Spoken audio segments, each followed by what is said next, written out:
Hello friends, welcome to my channel Extreme Studies. Today in class 4 subject English, I am going to teach you a lesson. The name of lesson is Pinocchio. यहाँ पर बच्चों Pinocchio है एक काल्पनिक character है, लेकिन इस lesson के जरिए आपको यहाँ पर कुछ मोरल वैल्यूज सिखाए गए हैं। लेसन शुरू करने से पहले हम लोग पिनोकियो की कुछ तस्वीरें देखते हैं। तो बच्चों यहाँ पर आप देख सकते हो कि ये सारी पिनोकियो की तस्वीर है।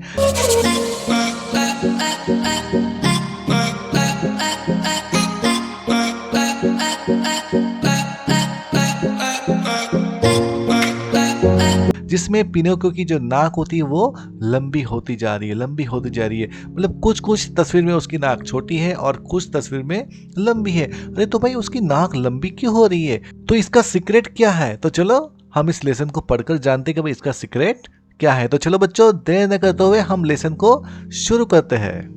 Once upon a time an old carpenter bought a very queer piece of would.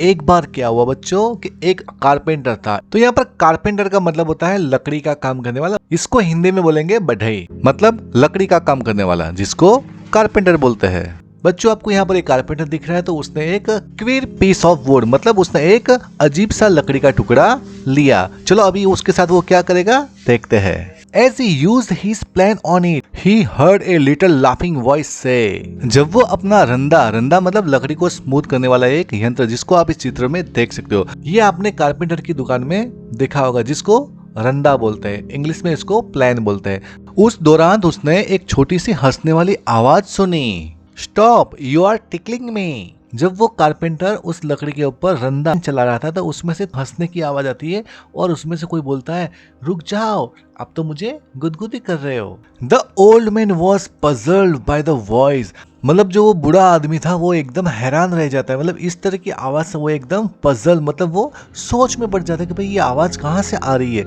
He said, उसने कहा, this is a strange piece of wood. उसने बोला कि ये भाई कोई अजीब सा लकड़ी का टुकड़ा है। What shall I do with it? मुझे इस लकड़ी के टुकड़े के साथ क्या करना चाहिए? What shall I do with it? I think I will make it into a puppet। मतलब उसने क्या बोला कि मुझे इस लकड़ी के साथ क्या करना चाहिए, इस लकड़ी के टुकड़े के साथ मुझे क्या करना चाहिए, उसका क्या बनाना चाहिए। तो भाई चलो मैं इसको एक पपेट बना देता हूँ। पपेट का मतलब क्या होता है? कठपुतली, जिसको उंगली से नचाया जाता है, जिसको बच्चों आप इस चित्र में देख सकते हो। आप इसको बच्चों आपने सर्कस में और मेले में देखा होगा। तो इसको बच्चों कठपुतली बोलते हैं, मतलब जिसको उंगलियों से नचाया जाता है। तो इस कारपेंटर ने ये सोचा कि क्यों ना मैं इसका मैं एक पपेट बना लूं, मतलब कठपुतली बना दूं। He set to work, मतलब वो काम के ऊपर बैठ गया। And as the puppet boy took shape, मतलब पपेट बॉय था वो अपना शेप ले रहा था, मतलब एक लड़के के स्वरूप में, मतलब वो लड़के जैसा भी धीरे धीरे बन रहा था। The old man said he must have a name, मतलब उस ओल्ड मैन ने क्या बोला, उसको बनाते समय उसके दिमाग में यह है कि भाई इसका कोई नाम होना चाहिए। तो उसने बोला कि I will call him Pinocchio, तो मैं उसको पिनोकियो के नाम से बुलाऊंगा। As soon as he finished making the eyes, carpenter ने जैसे ही उस पपेट की आंखें बनाई, the carpenter was amazed to see them move, और वो कारपेंटर था वो एकदम हैरान रह गया, क्योंकि भाई जैसे ही उसकी आंखें बनाई तो वो आंखें जैसे हमारी होती है आंखें, इस तरह से वो आंखें मूव करने लगी, मतलब हिलने लगी। Before the mouth was made, मतलब अभी तक उसका मुंह नहीं बना था, लेकिन उसके पहले तो वो हंसने लगा था। Stop laughing, the old man said, मतलब उस बूढ़े आदमी ने क्या बोला, चुप हो जाओ, बिल्कुल हंसो मत, आपको अभी हंसना नहीं है, मुझे पहले अपना काम करने दो। इट डिड स्टॉप, भाई उसने हंसना बंद किया। But as soon as his back was turned, लेकिन जैसे ही उसकी पीठ उसके तरफ घूमी, it put out its tongue, उसने अपनी जीभ को बाहर निकाल दिया। And its nose grew long, और उसकी जो नाक थी वो लंबी होने लगी। तो बच्चों आपको लगता है ना कि ये कितना अजीब सा पपेट है। No sooner were its hands ready than it snatched off the carpenter's wig and put it on its own head। अभी तो उसके हाथ भी नहीं बने थे और उसने क्या किया, it snatch off the carpenter's wig, मतलब स्नैच का मतलब होता है कि छीन कर ले लेना, मतलब जो कारपेंटर्स की जो विग थी, मतलब कारपेंटर की विग का मतलब बच्चों क्या होता है कि नकली बाल। तो and put it on it's आउन है, और उसने क्या किया, उसने उस कारपेंटर की जो विग थी, मतलब नकली बाल थे, वो छीन कर ले लिए और उसने अपने सर पर रख दिए। And then Pinocchio's nose grew longer, और उसके बाद उसकी नाक तुरंत बढ़ने लगी। मतलब जैसे ही उसने शरारत की तो उसकी नाक बढ़ने लगी। यहाँ पर कहने का मतलब बच्चों ये है कि भाई जैसे ही उसने शरारत की मतलब और उस कारपेंटर की विग छीन ले तो भाई उसकी नाक तुरंत ही बढ़ने लगी। When its leg and feet were made, जब उसके पैर बनकर तैयार हो गए, they were too stiff। स्टीफ का मतलब क्या होता है, थोड़ा सा कड़ा, मतलब वो थोड़े से हार्ड थे, थोड़े से टाइट थे। मतलब वो जैसे ही बनकर तैयार हो गए तो वो they were too stiff to use, मतलब उसको यूज करने में थोड़े से वो कड़ा थे, मतलब थोड़े से वो सख्त थे। So the carpenter showed Pinocchio how to use them, तो कारपेंटर ने पिनोकियो को बताया कि भाई उसको किस तरह से यूज करना है, उसको किस तरह से उपयोग में लेना है, क्योंकि भाई उसके पैर तो बनकर तैयार हो गए थे लेकिन वो अभी नए थे तो वो थोड़े से कड़क थे, थोड़े से कड़ा थे, इसलिए भाई उसको यूज कैसे करना है वह कारपेंटर उस पिनोकियो को बता रहा है। Now the carpenter decided to send Pinocchio to school. कारपेंटर था, उसने अभी ये डिसाइड किया, उसने ये डिसीजन लिया कि भाई अभी वो उस पिनोकियो को स्कूल में भेजेगा। बट देयर, लेकिन वहां पर Pinocchio did nothing but look for fun. लेकिन पिनोकियो ने स्कूल जाने के बाद वहां पर कुछ भी नहीं किया, लेकिन वो वहां पर मजा ही ढूंढ रहा था, उसको पढ़ना बढ़ना नहीं था। ही often ran away from school, वो बहुत बार स्कूल से भाग गया था क्योंकि भाई उसको स्कूल में पढ़ना नहीं था, क्योंकि उसको तो स्कूल में मजे करने थे। Why don't you go to school, आपको स्कूल क्यों नहीं जाना है? आस्क द कारपेंटर, भाई कारपेंटर ने उस पिनोकियो को बोला कि भाई तुम्हें स्कूल क्यों नहीं जाना है? पिनोकियो टोल्ड हिम अ लाई, और पिनोकियो ने झूठ बोला। And his nose started growing longer and longer, जैसे ही उसने झूठ बोला कि भाई उसकी नाक बढ़ने लगी। Each time he was rude to someone और टोल्ड लाई, मतलब हर वक्त वो सबके साथ एकदम रूड होता था, मतलब सबके साथ वो मजाक करता था। रूड का मतलब क्या होता है, एकदम अशिष्ट, मतलब अशिष्ट तरीके से लोगों के साथ पेश आता था और हर बार वो झूठ बोलता था। और told a lie, his nose grew longer, और उसकी नाक बढ़ने लगती थी। Finally Pinocchio said I am glad to be a real boy, मतलब उसने क्या बोला कि भाई मुझे अच्छा लड़का बनने में बहुत ही खुशी होगी। आई विल नेवर लाई अगेन, और मैं अभी कभी भी झूठ नहीं बोलूँगा। तो बच्चों आपको समझ में आया कि भाई झूठ बोलने से उसकी नाक बढ़ती है। तो बच्चों हमें भी अपने जीवन में कभी भी झूठ नहीं बोलना चाहिए और सबके साथ हमको मिलकर ही रहना चाहिए और किसी का भी हमें मजाक नहीं उड़ाना चाहिए, वरना हमारे साथ भी बुरा होगा। इसलिए हमें किसी का बुरा नहीं करना है। तो बच्चों ये आपको लेसन कैसा लगा? आशा करता हूँ कि आपको अच्छा लगा होगा। तो मैं इसको एडेप्टेड किया है द स्टोरी ऑफ पिनोकियो, मतलब जो पिनोकियो की स्टोरी है उसमें से इसको लिया गया। तो चलो यहाँ पर कुछ उसके न्यू वर्ड्स है तो इसको हम देखते हैं। तो कारपेंटर का मतलब होता है बढ़ई, मतलब लकड़ी का काम करने वाला। क्वीर का मतलब होता है अजीब या फिर गड़बड़ करने वाला। प्लेन का मतलब होता है रंदा, जिससे लकड़ी को छीलकर स्मूथ किया जाता है।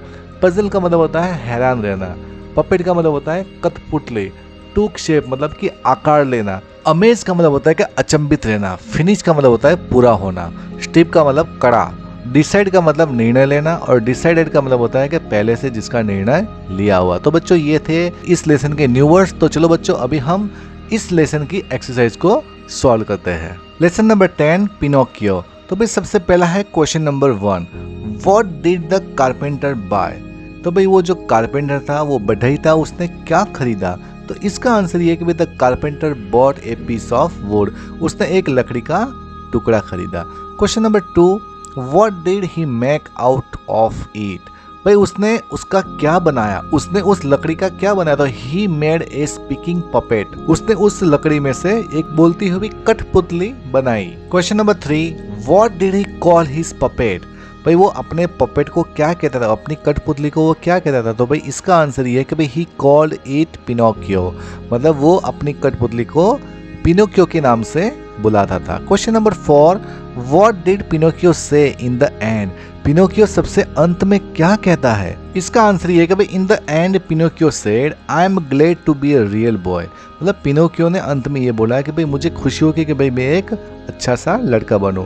आई will never tell a lie again, अब मैं कभी भी झूठ नहीं बोलूंगा, अब मैं जीवन में कभी भी झूठ नहीं बोलूंगा, क्योंकि भाई झूठ बोलने से उसकी नाक लंबी होती थी, इसलिए उसने बोला कि मैं अभी बहुत ही अच्छा लड़का बन जाऊंगा और जीवन में कभी भी झूठ नहीं बोलूंगा। Question number 5, how many words can you make from Pinocchio? तो ये जो पिनोकियो वर्ड है उसमें से आप कितने शब्द बना सकते हो? तो भाई चलो आपको बच्चों इसमें जो लेटर है उसी का यूज करना है। तो चलो बच्चों इसका आंसर ये है कि भाई इसमें से हमने बनाया कुछ pin, hop, cheap, chin, chop, heap, cop, neap, hoop, on और no. Question number 6, make opposites with the words. तो आपको यहाँ पर इन शब्दों के ऑपोजिट मतलब विरोधार्थी शब्द बनाना है। जैसे कि यहाँ पर रिस्पेक्ट मतलब होता है क्या, किसी को मान देना, सम्मान देना। इसका ऑपोजिट होगा डिसरिस्पेक्ट। एबल मतलब कोई काम करने में सक्षम, तो यहाँ पर होगा डिसेबल। यहाँ पर होगा एफिशिएंट मतलब होता है कार्यक्षम, और यहाँ पर होगा इनएफिशिएंट। ऑन का होगा डिसऑन, कैपेबल का होगा इनकैपेबल, सिक्योर का होगा insecure. Question number 7, making naming words मतलब नाम वाले शब्द बनाने हैं by using ness, ITY, TY at the end of the words given below. तो बच्चों यहाँ पर देखिए कि भाई आपको नेस लगाना है, ITY, TY मतलब इस शब्दों के पीछे लगाकर आपको नेमिंग वर्ड्स बनाने हैं। जैसे कि भाई पब्लिक का होगा पब्लिसिटी, तो इसमें आपने ITY लगाया। और यहाँ पर फॉरगिव, तो यहाँ पर लिखा फॉरगिवनेस। काइंड तो होगा काइंडनेस, पोलाइट तो होगा पोलाइटनेस, मॉरल का होगा तो मोरालिटी, स्टूपिड का होगा स्टूपिडिटी, ब्लाइंड का होगा ब्लाइंडनेस, क्रियोल का होगा क्रियोलिटी, स्विफ्ट का होगा स्विफ्टनेस, सॉलिड का होगा solidity. Question number 8, which of the following would you expect a carpenter to use at work. मतलब आप इसमें से कौन सा एक्सपेक्ट कर रहे हो कि भाई कारपेंटर इसका यूज करता होगा उसके काम के लिए। तो इनमें से कारपेंटर क्या यूज करता है वो आपको बताना है। तो यहाँ पर है bench, poker, plank, chisel, fork, spade, blotting paper, lawn mower, telescope, pincers, जो, सीजर्स, हैमर, मैप, नेल्स। का आंसर है कि भाई bench, plate, chisel, spade, hammer, nails, pencil और लेथ। तो इन सारे इक्विपमेंट का यूज वो लकड़ी का काम करने के लिए करता है। Question number 9, now make sentences using some of the above words. मतलब अभी जो ऊपर वर्ड्स दिए थे तो उन शब्दों का उपयोग करके आपको कुछ सेंटेंसेस बनाने। तो पहला है people eat with knife and fork at restaurant. लोग होटल में छुरी और कांटे से खाते हैं। Second, the courtyard in my house is plain, यानी कि जो मेरे घर के पीछे का बाड़ा है, मेरे घर के पीछे जो अहाता है वो एकदम प्लेन मतलब समतल है। थर्ड है scissors are use to cut paper hair and ribbon, मतलब जो कैंची होती है वो पेपर हेयर और रिबन को काटने में काम आता है। फोर्थ है telescope is use to see distance object, मतलब जो टेलीस्कोप होता है, दूरबीन होता है, वो दूर की चीज़ों को देखने में काम आता है। फिफ्थ है I love to seat on a bench in the park, मतलब कोई पार्क में अगर कोई बेंच पड़ी है तो मुझे उसके ऊपर बैठना बहुत ही अच्छा लगता है। Question number 10, give another word from the story that means, मतलब उसका समानार्थी शब्द आपको देना है। तो यहाँ पर देखिए भाई इसका आंसर है भाई कंप्लीटेड, मतलब कि काम पूरा होना। फिनिश, मतलब यहाँ फिनिश का भी मतलब कुछ ऐसा ही होता है, मतलब पूरा होना। सरप्राइज मतलब अचंभे में पड़ना, और अमेज का मतलब भी होता है कि अचंभित होना। स्ट्रेंज का मतलब होता है अजीब, और क्वेर का मतलब होता है अजीब। मेकअप योर माइंड मतलब डिसाइड, मतलब पहले से जिसका निर्णय लिया है वो इस तरह का। क्वेश्चन नंबर 11, एड ER और R to the doing words below to make new words. Doing word का मतलब क्या होता है कि एक्शन वर्ड्स, मतलब ये सारे एक्शन वर्ड्स हैं, उनके पीछे आपको ER और R लगाकर आपको नए शब्द बनाने। जैसे कि यहाँ पर होता है स्टीफ, तो बन गया इसका स्टीफर। फाइट का हो गया फाइटर, जगल का हो गया जगलर, स्पीक का हो गया स्पीकर, राइट का हो गया राइटर, स्ट्रेंज का हो गया स्ट्रेंजर, डांस का हो गया डांसर, राइड का हो गया राइडर, यूज का हो गया यूजर, और जॉक का हो गया जॉकर। तो यहाँ पर बच्चों ये लेसन और इस लेसन की एक्सरसाइज पूरी होती है। तो बच्चों मैं आशा करता हूँ कि आपको इस लेसन का वीडियो बहुत ही अच्छा लगा होगा। अगर बच्चों आपको ये वीडियो अच्छा लगा है तो इस वीडियो को लाइक कीजिए, शेयर कीजिए और कमेंट कीजिए। और इस तरह के एजुकेशनल वीडियो देखने के लिए आप इस चैनल को सब्सक्राइब कर सकता है। तो चलो बच्चों मिलते हैं अभी एक नए वीडियो में, तब तक के लिए जय हिंद, जय भारत।